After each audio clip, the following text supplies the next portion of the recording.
ওরে বাবা, তোমার আব্বা না তোমার বাবার খুব বন্ধু ছিল ছোট কাল কি?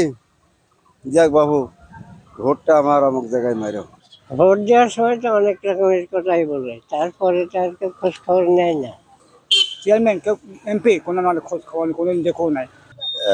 চাচ্ছি যে এটা চাউলের দামটা এবং তেলের দাম এবং কারেন্টের বিলটা, এই সারাদিন আমরা ইনকাম যাই করি, ধরেন এই তিনটা জিনিসে আমাদের সব শেষ হয়ে যায়। বছরের শেষে কোনো আয় উন্নতি আমরা কিছু করতে পারি না। ওরে বাবা, তোমার আব্বা না তোমার বাবার খুব বন্ধু ছিল ছোট কাল কি? যাক বাবু, ভোটটা আমার অমুক জায়গায় মারো। এই আর তো হয়ে গেলে আর তো বাবা যে আর খবর নেই।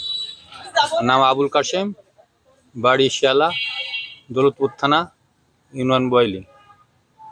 সরকার গরিব মানুষের কথা শুনে কই, যারা ধনী লোক গ্রামের লোক তারাই তো শুনে না, তো সরকার। আর আমার কর্ম হয়েছে অটো চালাই, খোঁজখবরও নিই, কিছু দেয়ও নি। আমার নাম রশিদ। কি করে আমি রিক্সা চালাই। বাড়ি হলো মিরপুর থানার মধ্যে না তালবাড়ি না। সরকার গরিব মানুষের কথা শুনে কই কই কই শুনে গরিব মানুষের দিক থেকে কেউ তাকায় না। কষ্ট সৃষ্ট করে দিনটা যায়, রুজি রাজার করি খায়। এই গরিব মানুষের দিক তাকানোর মতন সরকারও নেই কোনো। ও তো অনেক কথা খায়। ওরা তোমার বাবার নাম কি বলো আমো? ওরে বাবা, তোমার আব্বা না তোমার বাবার খুব বন্ধু ছিল ছোট কাল কি? যাক বাবু, ভোটটা আমার অমুক জায়গায় মারো। এই আর তো হয়ে গেলে আর তো বাবা যে আর খবর নেই। আছে না, একটা কাজের জন্য গেলে কয়শো টাকা সামান্য ভোটটা শেষ করতে লাগে, তাই 300-400 টাকা চাইছে। এই তো গরিব মানুষ কেউ দেখে না। গরিব মানুষ আফাজ উদ্দিন, বাড়ি হচ্ছে চৌরাহাট কেনাল কেনাল পাড়া। ভোট দেওয়ার সময় তো অনেক রকমের কথাই বলে, তারপরে তার কেউ খোঁজ খবর নেয় না। আমার দিন এইভাবেই কাটছে। আমার ছেলে নাই, কর্ম করার কেউ নাই, মেয়াদ 3 দিয়ে আমি বাধ্য হয়ে এখন পর্যন্ত কর্ম করি। এই আর এই ব্যবসার তো কোনো লাভ নাই, সিগারেট বিক্রি করে লাভ নাই। আমার নাম মোহাম্মদ মাসুদ রানা। আমি পেশায় অটো চালক। ভোটের আগে তো সবাই সম্মতি দেয় কি যে আপনাকে এটা দিব ওটা দিব, এটা করব, নিরাপত্তা দিব। কারণ ভোটের পরে তারা কি করবে না করবে কিছুই তো বোঝা যায় না। তারা আমাদের কাছে আসেও না ভোটের পরে। আমার নাম মোহাম্মদ সনুর রহমান সোহান, কুষ্টাকুটি বাড়ি। সরকার থেকে আমার কোনো সাহায্য করে কিছু খোঁজ খবর নেয় না, কারণ কোনো সাহায্য পাতে আমরা পাইনি। আর এই দুঃখের বিষয়,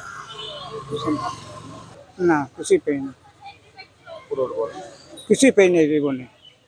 আর 1.5 সাল আমাদের কষ্ট, রাস্তা নিয়ে খুব অভাব হয়ে আছে, আমরা দিনকাল কালাচ্ছে। আমাদের কোনো খোঁজ খবর নাই সরকার, কোনো কমিশনার, চেয়ারম্যান কেউ এমপি কোনো মানে খোঁজ খবর কোনোদিন দেখেও নাই। তার রাস্তা নিয়ে অভাবে হয়েছে, দিনকাল কালাচ্ছে খুব কষ্টে। আপনি পাশে থাকবো, আমরা আপনাদের দেখবো, কিন্তু ভোট নেওয়ার পরে আর কেউ আমাদের চেনে না, খোঁজ খবরও নেয় না। রাইফুল ইসলাম, আমার বাড়ি রিফাতপুর থানা, দৌলতপুর, জেলা কুষ্টিয়া। ভাই আমি একজন অটো চালক, অটো চালাই খাই। তো আসলে আমরা চাচ্ছি যে এটা চাউলের দামটা এবং তেলের দাম এবং কারেন্টের বিলটা, এই সারাদিন আমরা ইনকাম যাই করি, ধরেন এই তিনটা জিনিসে আমাদের সব শেষ হয়ে যায়। বছরের শেষে কোনো আয় উন্নতি আমরা কিছু করতে পারি না। তবে এখন বর্তমান যে আমাদের যে রিফাতপুরের ইউনিয়ন মন্ত্রী সাহেব, অবশ্যই সে খোঁজ খবর নিচ্ছে বা নিবে, এরকম কিছু আশা করা যায়। তো সেরকম আমরা অনুদান পাই নাই, তেমন খোঁজ খবর নেয়নি ভাইয়া। আমরা গাড়ি চালাই খাই, কারোর কাছে যায়ও না, কেউ খোঁজ খবরও নেয় না, এই হচ্ছে বিষয়।